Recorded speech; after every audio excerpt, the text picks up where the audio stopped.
गजवा छोड़ दी।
गजवा छोड़ दी त छोड़ी ना बलमुआ हो, है गजवा छोड़ दी।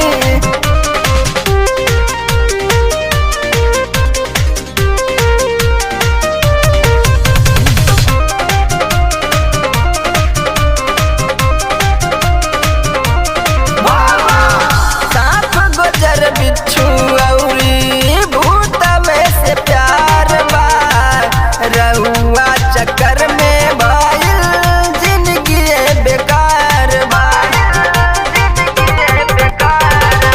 सांप गुजर बिच्छू औरी भूतवे से प्यार बा, रहुआ चक्कर में भाईल जिंदगी बेकार बा।